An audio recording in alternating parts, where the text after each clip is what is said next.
زيتدا بتعامنيو زيدالو غاشا سوكا زي قمت كميلة خيد مسغاب امنات لبغا زيدك ጊዜ ኣብ ዴሞክራሲያዊ ቃሲ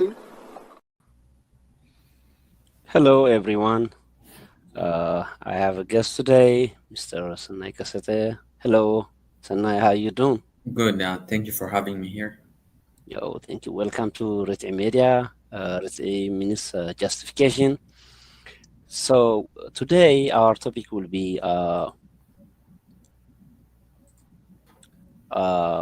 regional political affairs. We will concentrate on the Horn of Africa.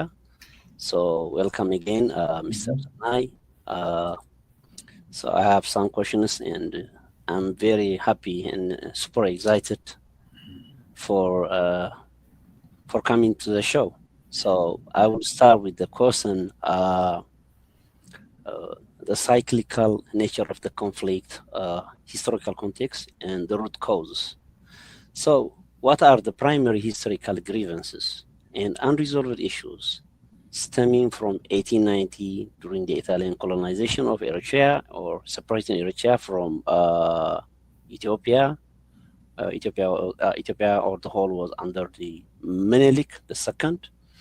So it still continue until now. So what do you think the nature of that conflict from historical context, and what are the root causes? Because it's still going on. The war is going on from 1890 until now. Is it because of the Red Sea is there, or what are the historical context and the root causes for that this cyclical nature of the conflict in the region? Thank you, Hayal. So the root causes and the historical backdrop are two distinct issues. The root causes of war, not only in the Greater Horn, but in the entire world order. Wars are inspired by the structure of the international order. As Kenneth Walls puts, the international order is composed of three components. First is structure. Structure means the nature of the world order. If the world order is inhabited by one power, it becomes unipolar. If two actors or two principal powers preside over the international order, it's a bipolar. And if multiple actors prevail to become arbiter of the international order, it becomes a multipolar or polyversal order. So this is one of the components, and we have units in between in Wall's ontology. Units constitute to be states. And within those units, there's a distribution of power, which connects to the first one, to the structure. So in this order, the realist school of thought that informs majority of the policies of states conceives the international order as anarchic, because there is no supranational institution where you can plead your case and amend or appeal any wrongs you think that is afflicted upon you. That's the primary point. Secondarily, there's uncertainty of intention. What your partner or what your neighbor would intend currently could change within time. There's uncertainty of intention. But the third and the primary cause is engendered by the concept of relative gains. Relative gains in the realist school of thought is interaction between two states inspires a security competition, because the interaction, whether it's trade, whether it's cultural interaction, or any form of interaction, there is a gain between those two states. And if the gain elevates to the other end, the other actor would assume that he is being taken advantage of, and he wants to redress this issue. So when someone is taking advantage, it's not just going to be economic. The economic gains need to be secured. And if the principal power is intending to augment his residual gains, he has to bolster his security architecture. Eventually, this would inspire a fear upon the other actor, and this would result in a security dilemma, or as we call it, the Thucydides trap. And this would create a cycle by which actor A would build his security structure, and actor B would intend to perform his adversary. And this cycle caps in a test of strength. So this was the root cause of, say, the Peloponnesian War between Athens and Sparta, by which Sparta allied with a principal opponent of Greek, with the Persians, to stem the naval power of Athens. And also Athens constructed the Delian League to contend the Spartans. Similarly, the First Great War, the conflict between Wilhelm Germany and Great Britain, was inspired by security dilemma, because the world politic of Wilhelm Germany was conceiving that is called the world policy. They were trying to outmatch Great Britain in naval power, and they were defying the Great Britain's reach over the high seas, because that was their mainstay, and that was the principal power that elevated Great Britain to become a world power. This capped in the First Great War. So a majority of the crisis, including the Cold War, it was all competition of security competition, albeit there was a fear not to escalate to a general war, because it was going to be conducted through thermonuclear weapons, which injected an element of self-restraint on the principal powers. And this was expressed through proxy conflicts in Indochina, in South Asia, in Central America, and also in Africa. So the security dilemma is the principal element within the realist school of thought, and also the competition and the uncertainty of intention are the root causes of any war. When it comes to this region and the conception of Eritrea, the state of what's dubbed as Eritrea contemporarily evolved from the War of Unification. The War of Unification, by which the Iron Chancellor of Prussia colluded with the French ruler Louis Bonaparte to append the world order that was conceived by Metternich, Casselet, and Tsar Alexander in Congress of Vienna. Because for Prussia, it meant a consignment to a state of obscurity, because they cannot express their aspiration. And for French, it retracted her to her pre-French Revolution borders and constrained her ability. So they colluded to append this world order that bestowed peace for almost 40 years. And this inspired the three wars, the Schleswig-Holstein War, and secondarily the Austrian-Prussian War, or the 7 Weeks War. And also this was complemented with the Austro-Sardinian War, or Austria fought with Sardinia. And this culminated by the conception of the state of Germany, or the German Empire, and also the Kingdom of Italy. So this, the direct upshot of those, the emergence of those two countries meant the principal power in Central Europe, Austria, was extirpated from her traditional area of expansion, as Austria's hub of expansion was Germany and northern Italy, and those were already occupied by Germany and Italy. So Austria had to look towards the Balkans, and this pitted her with Russia, because Russia conceives the Balkans as the Slavs, and Russians are Slavs, and Russia considers herself as the guardian of both Balkan Slavs and also Orthodox proponents of Orthodox. And because Bismarck noted that his feats in unifying Germany caused this turbulence, he intended to outsource this upheaval in Europe, or this tension, and he conceived a terminology dubbed a doctrine of terra nullius.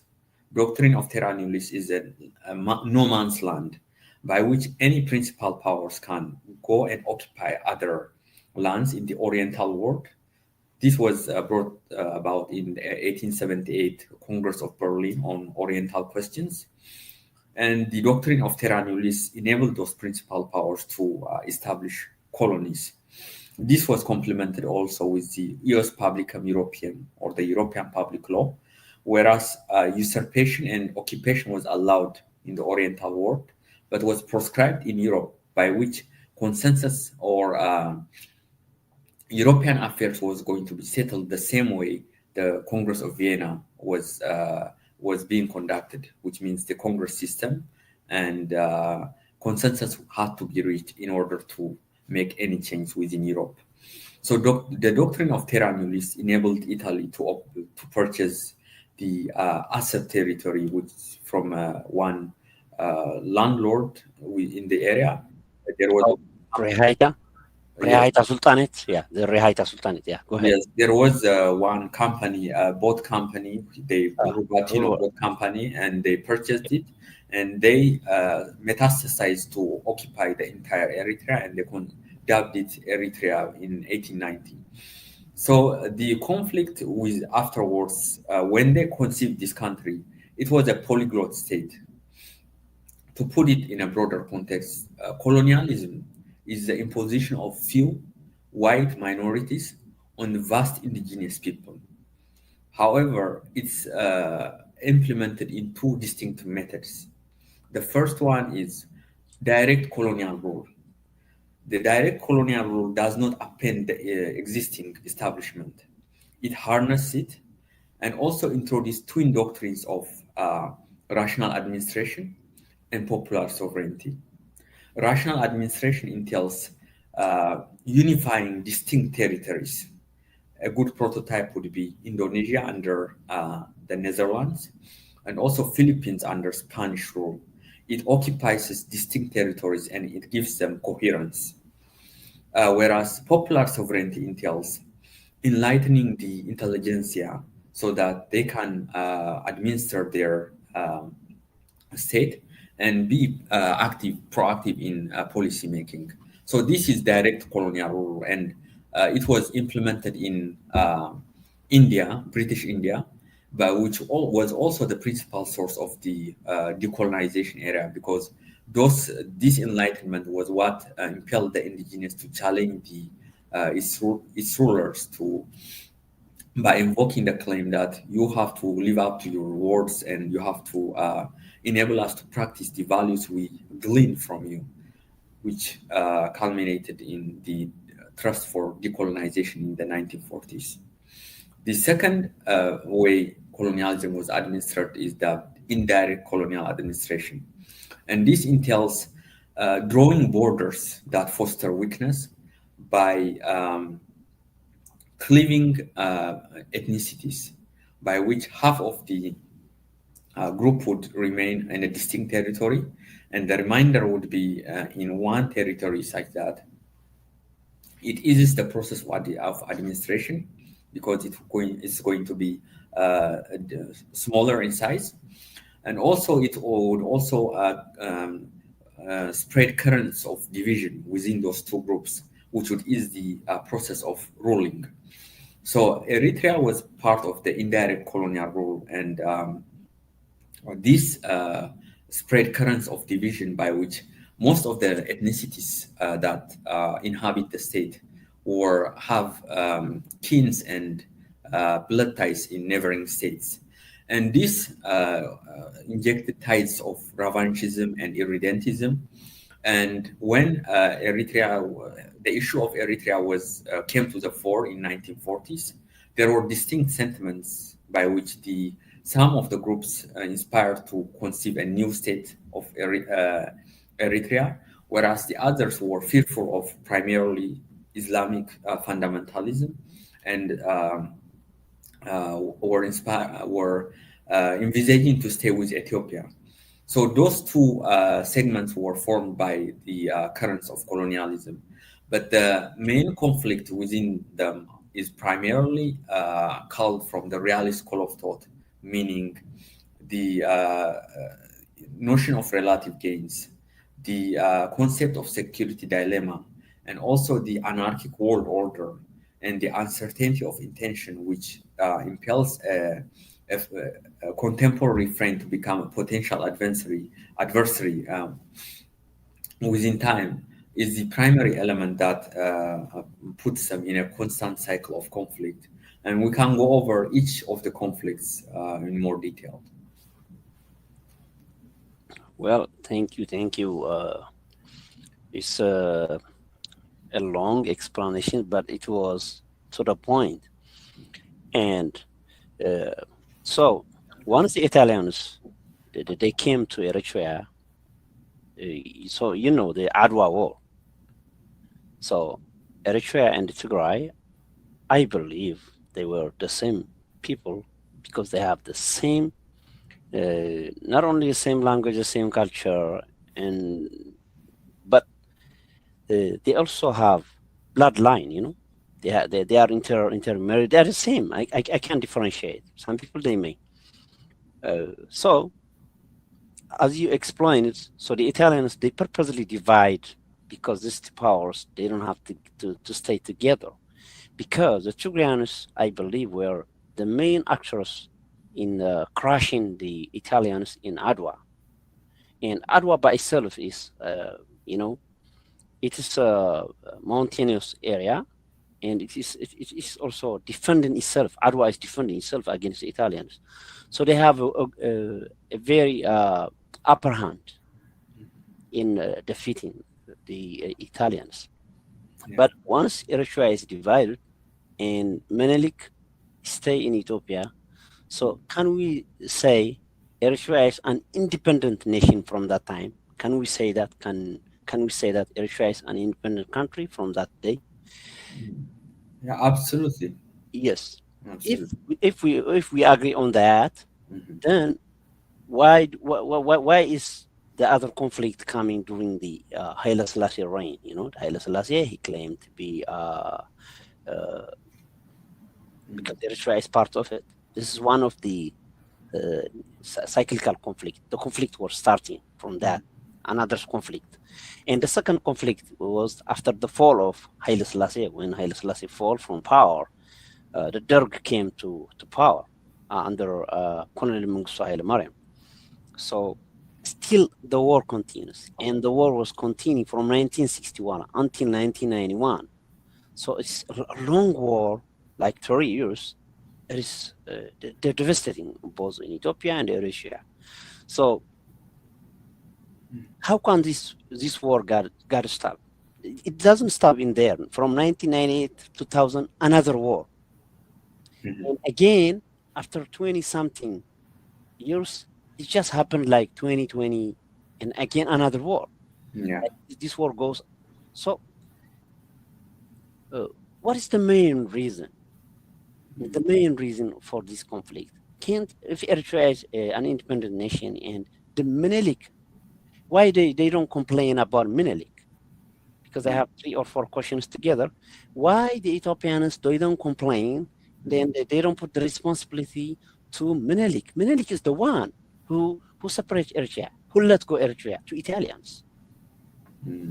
Why they only complain about TPLF? They say the TPLF leaders they let Eritrea go, they separate Eritrea. Why do they only complain that? Why do they don't go back to the time Menelik separate Eritrea from Ethiopia?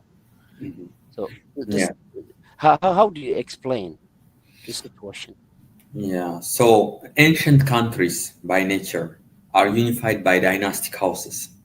For instance, Great Britain was unified by the French Norman dynasty in the 11th century, and 2 centuries later, France was also unified by the Capetian dynasty. The same came for Holland under House of Orange and Germany under House of Hohenzollern.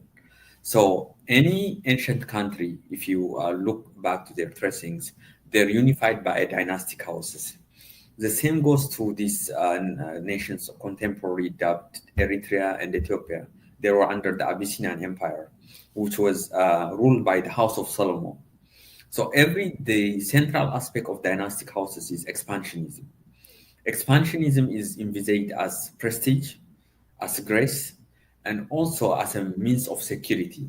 because if you you fail to occupy a state or a region, and if that region evolves to become a state, an enemy, or an adversary, whether it's a proximate or a remote adversary, would use that territory to harm your country.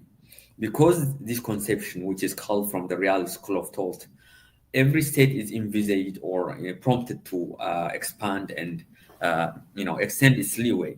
So the primary element that drives those forces to expand is the realist school of thought. One thing that needs to be clear is that I know in the Eritrean body politic, they complain about their neighbors, that they're very rapacious, they're very avaricious, and they're very greedy about controlling everything. But one thing that needs to be clear is a continental order or a continental power cannot be an insular power, meaning a country found within many countries cannot be an island. Even an island cannot secure itself from avaricious powers. A good prototype would be Japan under the expedition of Commodore Perry. They could not rest, they could not ensure their 200 years of self-imposed isolation, because even if you're an island, you cannot avert the types of global trade, free trade, and also interacting with neighbors. So the main theme I want to emphasize here is, I know many in the Eritrean body politic treat the outlet to the sea as a treasure, because that's the primary reason that prompted them to fight for 30 years. But a continental power cannot conduct itself as an insular power, or a country found within its neighbors, molded between countries, cannot treat itself as an island.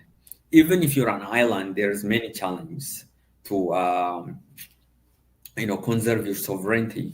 So in this scenario, the primary solution would be evolution, because the proponents here have to evolve, and this is going to come within 4 to 5 generations, meaning they have to understand that they're doomed to coexist together, and they have to solve their interdependence in a constructive framework.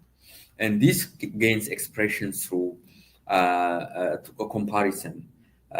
Europe under the specter of the state of nature, where Hobbes deems the state of nature in the 18th century War of Kings. He, as the state of nature is full of man's cupidity, the uncertainty of intentions, and the rapacity of states. So there's war of all against all, and the entire wars that gripped continental Europe, even though there were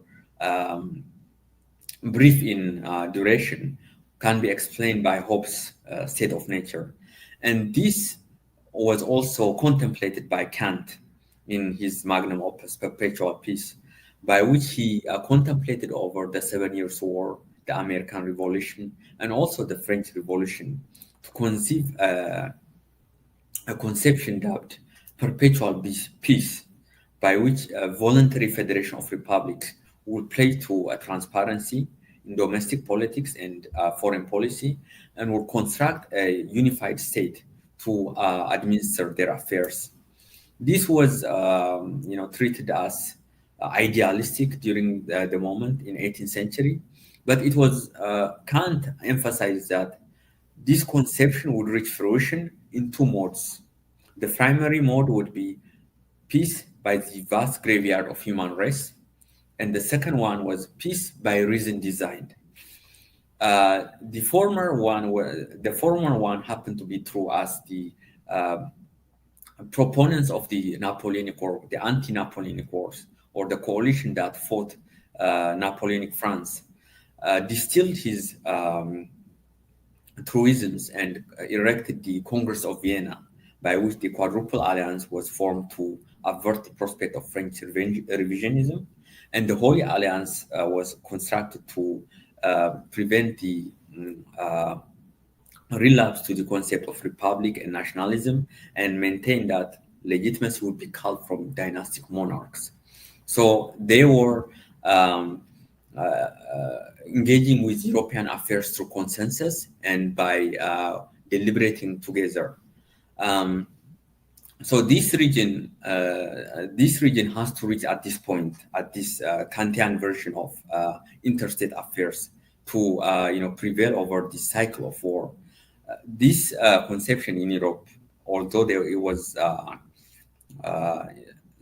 commenced by Metternich, Casserly, and Tsar Alexander, it was aborted by Bismarck and Napoleon, but they also constructed their own version of Concert of Europe. But it ended with the departure of Bismarck, and Europe was retracted back to the 18th century of balance of power diplomacy. And this culminated in the First Great War. And the First Great War was ended through the Treaty of Versailles, but the Treaty of Versailles did not, construct a feasible mechanism of maintaining peace. And this was also complemented by another Great War. And the proponents of, when the Second War ended, the proponents of France and Germany conceived this notion of Kant's perpetual peace, and they crafted the Schuman-Monet model, by which the resources of Europe was under one umbrella, under the European Coal and Steel Commission. And this evolved to the European Union through the Maastricht Treaty in 92. So this region has to go through this evolution because what I'm saying here would be so idealistic to many of the audiences. But in order to transcend this cycle of wars, we have to go through this process. And more importantly, the region has to gestate less of rhetoricians, demagogues, and more of thinkers and philosophers. Well, thank you. Yeah. Let me take you back to especially last 2020, last 2 years, maybe 5 years now. I think it is 2020, yeah. Let's looking at the Tigray conflict specifically. Do you see it as much as political struggle, or is there something deeper, maybe a cultural or civilization element at play there? How do you see it through Huntington's lens?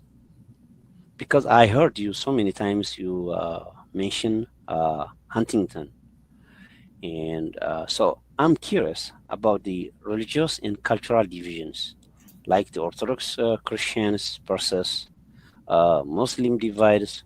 Do you think that plays in these conflicts in any significant way, or is it more about political control and identity? Is there any political ideology going on in there? Because as I can see, when the Amhara and the other factions, when they were going to Tigray, they were saying the TPLF is like ethnic centered kind of regime. So when they were going there, they were saying the Tigray, or especially the TPLF, is ethnically centered. So they are working, they were complaining that they work for their own ethnic. But later on, or at this time, as we can see, the Fano is fighting Dr. Abiy. So do you see any political ideology in there, or is it because of this, the things the things that I mentioned, like the Muslim or the Orthodox Christian, or is it religious, or there is some kind other ideology? What do you think? What do you give us? Because 2020, you already know, like maybe 1 million, according to resources, they say 1 million people were dead, and the situation in Tigray is devastating at this time, even still devastating at this time. So what are the main cultural and civilization element at play in there? Thank you.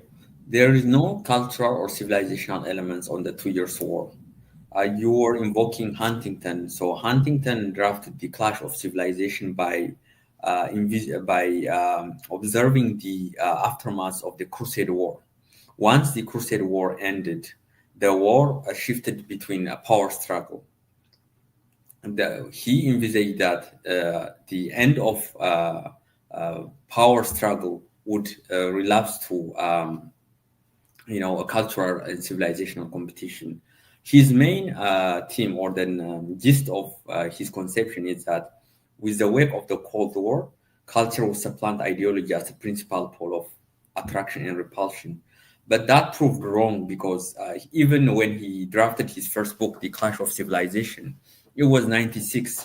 There was an evidence that this is inaccurate, because in 91, the first Persian Gulf War, the Arabs or the Muslims were fighting against their king, against Iraq, by siding with the Western civilization. So his conception that culture will supplant ideology as a principal pole of attraction and repulsion is inaccurate, but it has leverage within domestic affairs. The struggle within domestic issues or a domestic system has an aspect of Huntington's civilizational politics. His school of thought is, in fact, classified under the constructivist school of thought that envisages that the coherence or the creating an order based on identity would bring respite and stability. And this has not reached fruition, but a good example or a good prototype for the constructive school of thought would be the United Arab Republic that melded Sadat's Syria and Gamal Nasser's Egypt to conceive the United Arab Republic. And this inspired so many things, including the non-alignment movement and their expedition in Israel. So you can see that the constructive school of thought, even though it's envisaged to create peace and stability by converging identities, similar identities, but it lapses to war. But so to recap, to finalize my statement here about civilizational politics, there is no element of civilizational issues in these 2 years war in northern Ethiopia. So the principal element that drove the 2 years conflict is called from the realist school of thought, the proximate cause. But the principal cause is what I call the stupidity or the absurdness of the Tigrans. When they deposed the military junta in 1991, they established a minority regime by which the minority was envisaging to play realpolitik in domestic affairs by managing the contradiction and ambiguities among different ethnicities and also different power centers, and they would have the ascendants and they would be rulers for long years. And this inspired resentment because minorities, let alone to establish a hegemonic order, but when minorities challenge a majority's establishment, the upshot or the final culmination would be genocide. Because in any state, we can see from the affairs in the Cold War, Lebanon, the Maronite Catholics were gripped with mass killings because the population, the nature of the population in the Levant changed with the emergence of the state of Israel. And they were still challenging the establishment, the Druzes and also the Sunnis, and it resulted in a significant harm on the Maronite Catholics. Similarly, you can take Cyprus. It was composed of the Greco-Cypriots and the Turkic Cypriots, by which the Greek were becoming a victim of constant onslaughts by the Turkic because they were minorities. So when minorities try to defy a majority establishment, the upshot would be resentment, and the resentment gains expression through mass killings. With respect to this region, it was not a minority challenging the majority establishment. It was a minority group who imposed a hegemonic rule on the majority, and was envisaging to transcend and maintain its hegemony by managing their contradiction and ambiguities. And it couldn't work out. And this culminated in 2018, by which the minority state was appended, and the proponents were impelled to retreat to their homeland. And here there was a new form of alliance between Eritrea and Ethiopia. And the alliance was a wartime alliance. It's called from the defensive realist school of thought, and it was maintaining on balance of power. Eritrea joined this alliance because it was acutely vulnerable of the system that was established in Ethiopia. The self-determination is a huge vulnerability for Eritrea because, as I mentioned earlier, the state is a polyglot state, and it was envisaging to conduct a political cleansing comparable to Tsar Alexander's conception in the Naples Revolution and also in Greek. And Ethiopia, or the proponents who emerged to power, or even though they assumed power, the security architecture was under the Tigrayans, and they were acutely vulnerable, and they were envisaging to insulate themselves from the specter of any form of dangers by allying with a neighboring state. And so the alliance was Eritreans and the Amharas and the Oromos against the Tigrayans. And this was finally culminated in a test of strength, because the Tigrayans were provoking the establishment, because they could not comprehend that they are in inferior strengths relative to the political environment. And they were provoking the state by, preventing the movement of weaponry. And this, of course, they were trying to protect themselves, but you had to appraise the constellation of power, and you can tell that you're not in a position to challenge the establishment. That was the primary cause. And the second thing, there was an illusion that they were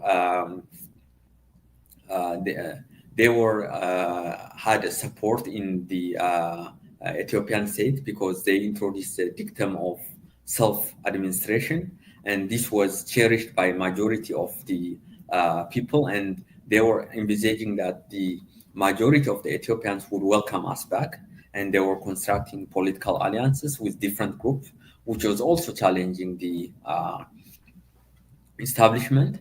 And third thing, the main thing that prompted them to fail in this miscalculation is the security architecture was almost under them, particularly the command that was deployed in Tigray, because the majority of the army commanders were Tigrayans, and they were calculating that if this contest culminates in a test of strength, we will be victorious.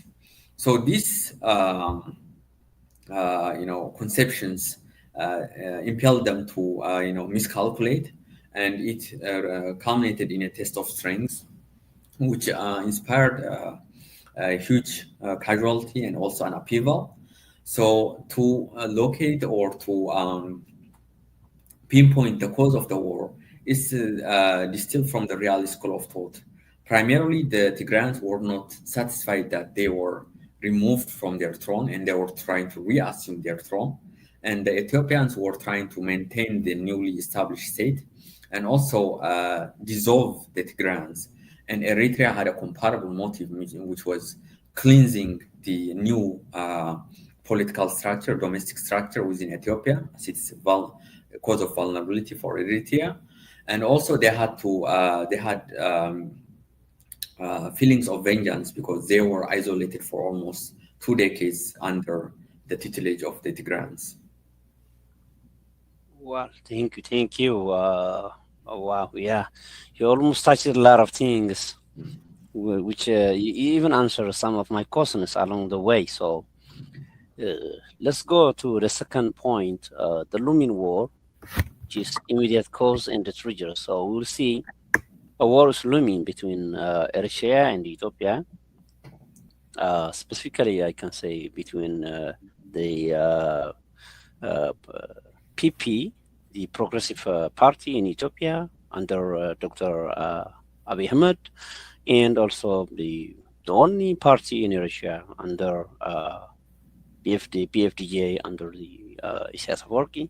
So, how significant is a factor is Ethiopian Prime Minister Abiy Ahmed's increasingly vocal demand for the Red Sea access in the current crisis?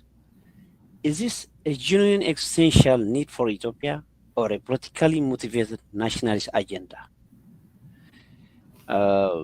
Because as I can see, Assab is very close to Djibouti, and the Ethiopians, they are using Djibouti as a port. So what is going to? I don't see any difference between Assab and Djibouti. They are very close. They are very close. I don't see any economical or even any other agenda to control the whole Eritrea, or is just to get a little bit sea access, primarily Assab. Is it going to hold Assab, or is it more a kind of nationalist agenda? Because I think Dr. Abiy is from the Oromo tribe or Oromo ethnic group in Ethiopia, and they have an ideology of the Oromuma ideology, and they think they are the Cushitic, and they are trying to make it like the Cushitic versus the Semites. They were trying to put in there because according to the Oromuma that I have read from a lot of doctors, they have written a lot of theses on Oromuma, and they were claiming that we have been ruled, we have been disregarded under the Semitic group, and we have to come out powerful under Dr. Abiy. Most of the time, Dr. Abiy doesn't mention the Oromuma ideology. Do you think this is inside the mind of Dr. Abiy to do that? So that way he will connect Eritrea and Ethiopia together, and it will be the whole Ethiopia, or he is just looking for Assab. When I say it's only Assab, he is looking for Assab, what I can see is Assab and Djibouti are very close. Or is there more kind of agenda to control Eritrea? What are your ideas? What do you think on these scenarios? Yeah. The causes of the war are inspired by the realist school of thought, mainly the balance of power diplomacy. When an equilibrium is set, there is a shift in power balance, and when that balance is not filled, it's maintained by another test of strength. So, for instance, the partnership between the Eritreans and Ethiopians in 2018 was, like I mentioned earlier, is a wartime alliance. And there is a dictum in the defensive realist school of thought that maintains that a wartime alliance, if nothing holds together a wartime alliance, it would disintegrate, save the memory of common danger. And that memory of common danger has evaporated with the emergence of the cessation of hostilities agreement that was signed in South Africa. So when this emerges, either there needs to be a distinct combination in the balance of power, meaning the units have to exchange their lot. One coalition, the members in one coalition have to shift to a different coalition to maintain the equilibrium. If that does not happen, and if the alliance is rigid, it will shed into an arms race, and it would culminate in a test of strength.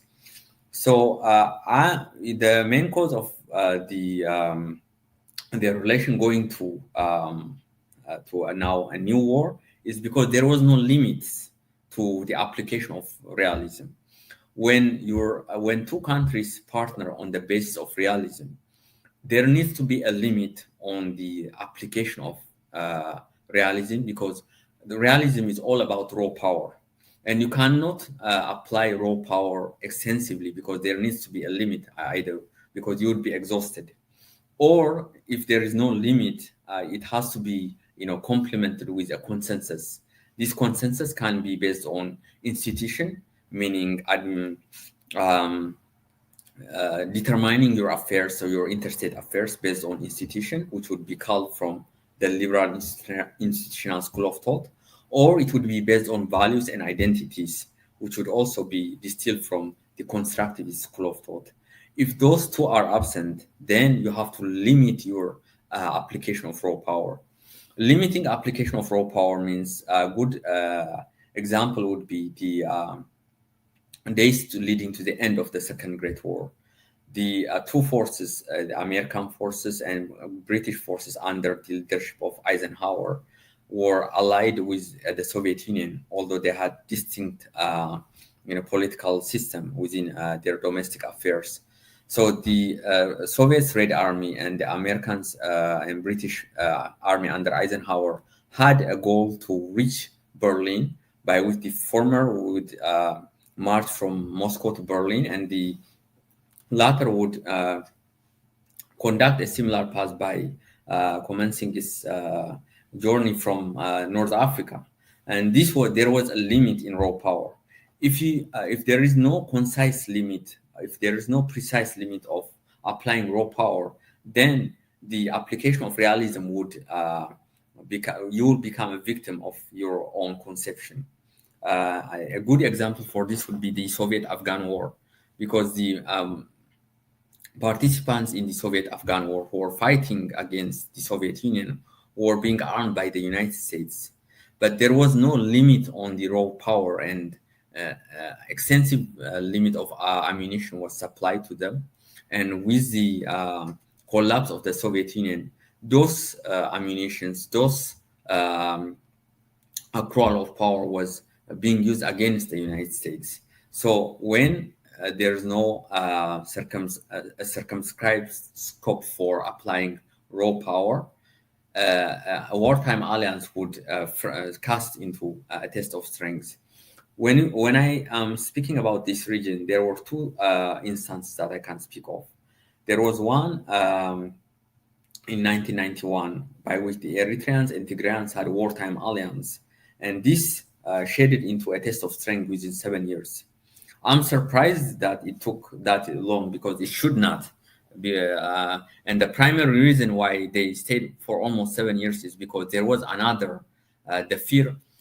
Primarily they were allied because of the fear of the Amharas, because they were the ruling power within Ethiopia.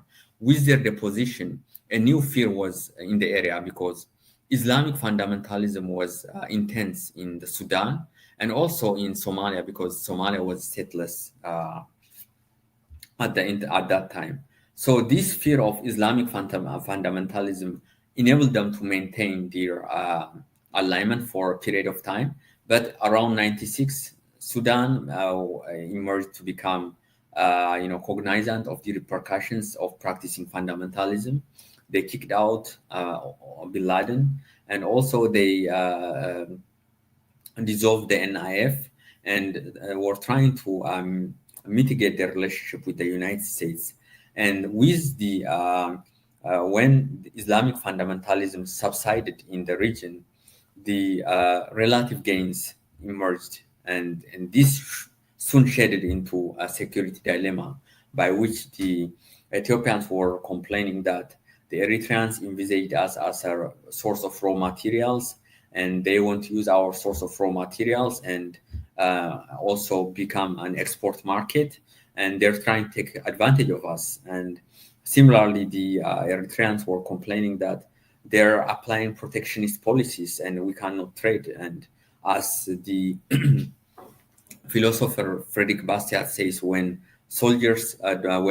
goods don't cross borders, soldiers will, and that's what we envisage. So when when the policies culled from the realist school of thought are not complemented by a distinct conception like liberal institutionalism or constructivism, or if there is no limit on the raw power, it shades into a test of strength.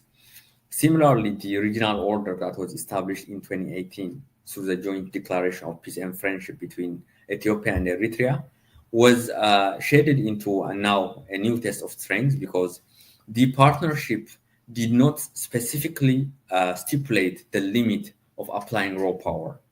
They were allied on the basis of fear of the revisionist aspiration of the Tigrans, but they did not delineate where their goal would end, as I mentioned earlier about the Second Great War. There was no specified limit, and this culminated with the Eritreans complaining that they were being betrayed and they were hindered, and now a new test of strength is emerging. So when you don't, when you fail to limit your applying raw power, the eventual outcome would be a new test of strength.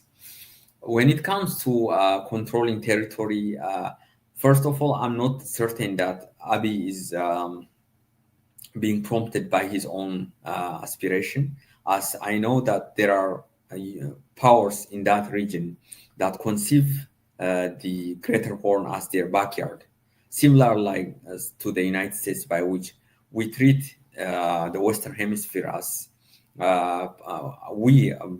being a principal power through the Monroe Doctrine. There are powers that envisage to practice a Monroe Doctrine in that area, and I envisage that it's those powers that are driving this new test of strength. But when it comes to occupying territories and establishing one's role, it's primarily driven by the central aspect of an empire or a dynastic houses. Expansionism is conceived as a source of prestige and also a form of security, which is impelling them to engage in this new form of adventure. Well, thank you.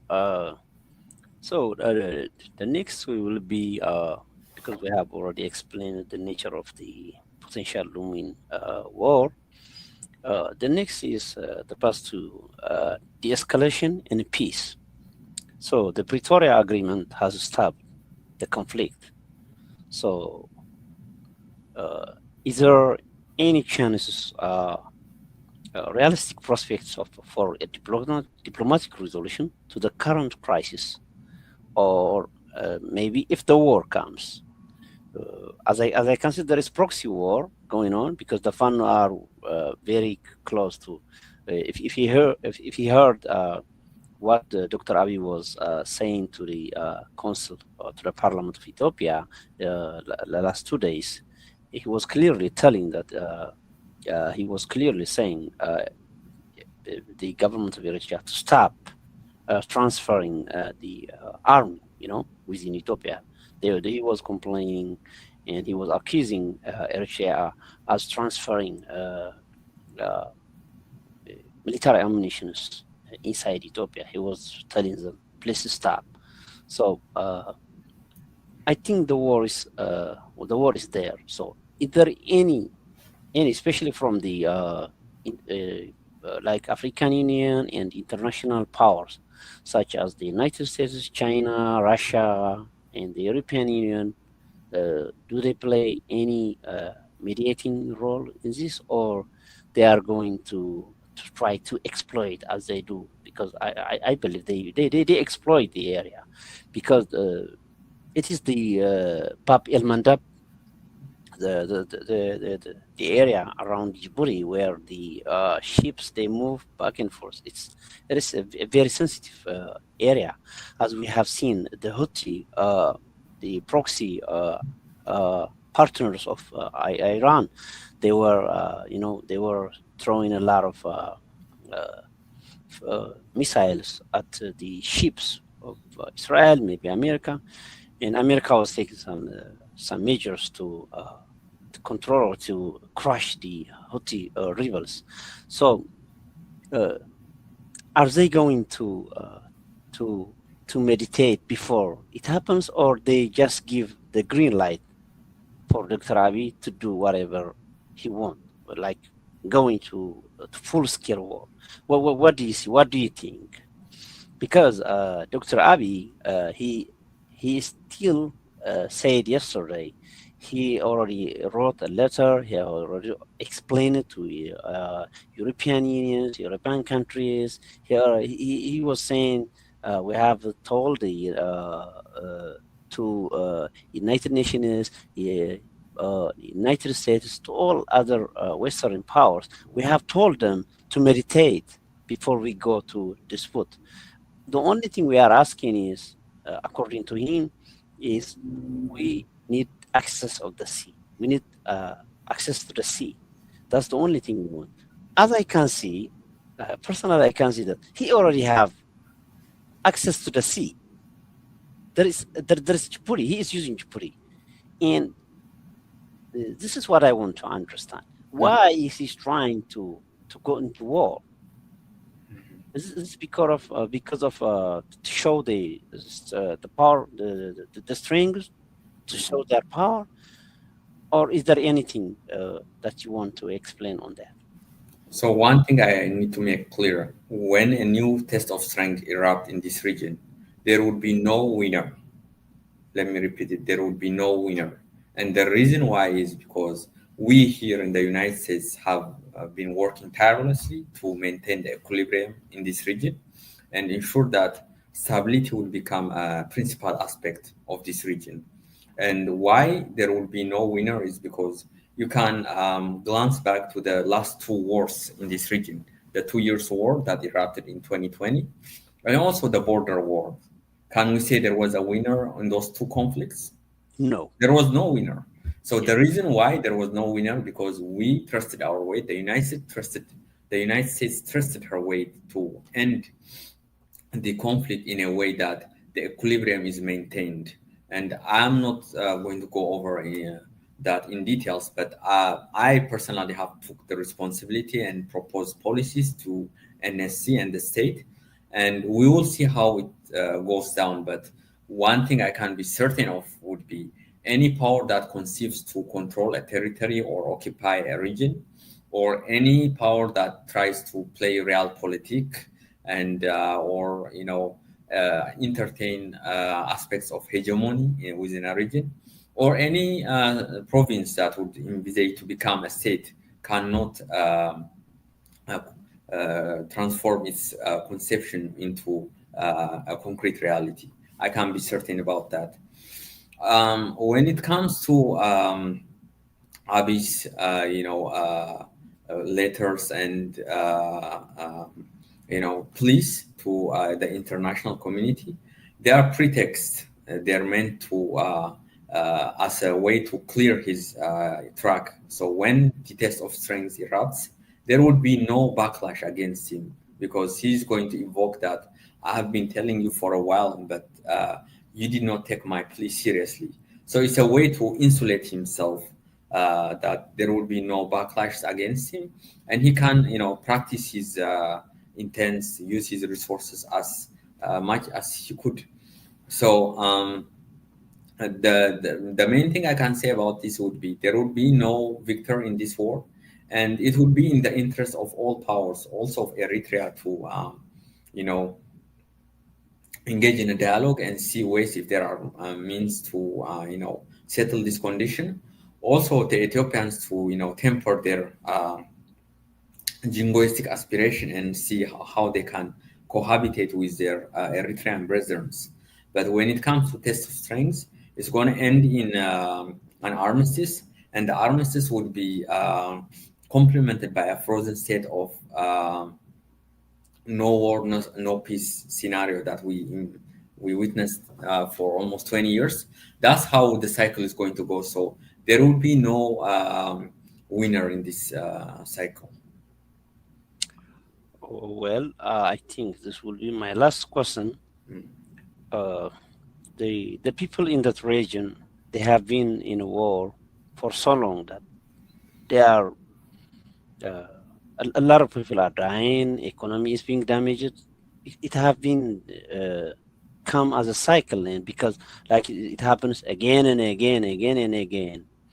So what are the long-term solutions required to break the cycle of war in that region and build a sustainable peace between Eritrea and Ethiopia? This is one question. And another one is, could economic integration or regional cooperation offer a viable path forward? Yeah. So the way to rest stability and peace would be evolution, to evolve from the interim state of nature, meaning seeing everything as a zero sum game, into a state whereby states envisage that their interaction would lead to a win-win solution. This would entail an evolution by which the proponent powers have to evolve from their interim state of a Hobbesian view of the world. They treat the world as anarchic, and there is no supranational institution. So they have to, self-preserve them. They have to conserve themselves by ensuring survival, and this would be maximizing power. So in order to transition from here to a state of perpetual peace that I mentioned earlier, it entails evolution primarily, and also secondarily, the main element would be, conceiving leaders who are not just demagogues or people of charisma, but who can think and can generate new ideas that could, move the regional order into a new prospect.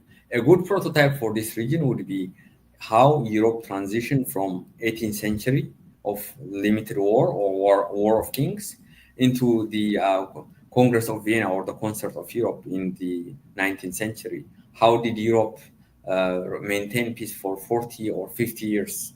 And how was this also sustained by the Iron Chancellor and his contemporaries for almost 20 years? This is by desisting, by embracing restraint, by abdicating a test of strength, and by agreeing to reach at a consensus by joint deliberation. And this would be called from the liberal institutional school of thought.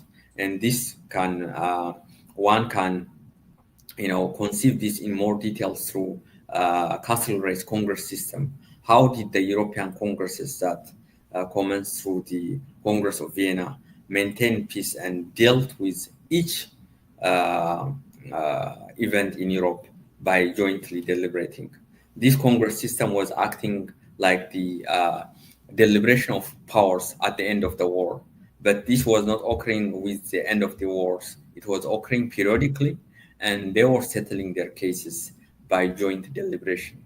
In order to reach this at this stage, the region has to go through an evolution, and part of this evolution would be a test of strength that they're going through. So what I'm speaking about now would come to fruition almost 5 to 6 generations, and throughout this process, this region would be unfortunately engulfed with test of strength. And the only way to mitigate this would be practicing self-restraint, and also by inducting principal power so that this test of strength does not get out of control, and the main actors would know that there would be no victor in each test of strength, which would impel them to go through the evolution and finally reach at the point I am saying a perpetual peace. Well, thank you, Senay. I'm very happy for coming to the show, and you have given us a lot of details. So I'm really happy, and I'm very thankful for today. So hopefully next time I have a lot of questions specifically about the Eritrean opposition and the situation in Tigray, and also the current situation in Ethiopia plus in Eritrea. And more specifically, I have a lot of questions about the ideology, the kind of political system, and a lot about. I have a lot of questions that I want to. I want you to give me your thinking on, like, what kind of political system is in Eritrea, and because not knowing that the the Eritrean opposition is going in a vicious cycle of not doing anything. It's just a background noise. It's not effective, and and I want to know how the Eritrea stay under one ruler for so long. I want to know I have a lot of questions on specifics and plus about the sectarian situation in Eritrea and all that you said in the Lena show. I have heard you talking about that, and I've also heard you in Teddy Press explaining that. Today is in English. Maybe next time I will see you to do that in Tigrinya, hopefully, because our people they speak Tigrinya, and plus in Amharic next time we'll do it in Amharic because our main goal is to make the people aware, and not only from non-professional people, they call themselves politicians, but from a very educated intellectual like you, because you are a political scientist, and I think you are doing the PhD. I think you are doing PhD, if I'm not wrong, because I have seen that on your LinkedIn profile. So I'm very thankful, but I will give you a chance to summarize if we have anything missing. So I will give you a chance. But I'm done with my questions. Thank you so much. No, I have answered all questions, but the themes you invoked earlier are very interesting, and I'll be willing to, share my thoughts and my views on that. Thank you so much. Appreciate it. Thank you. Yeah, you're welcome. صباح صباح صباح يكفاي زي تبللو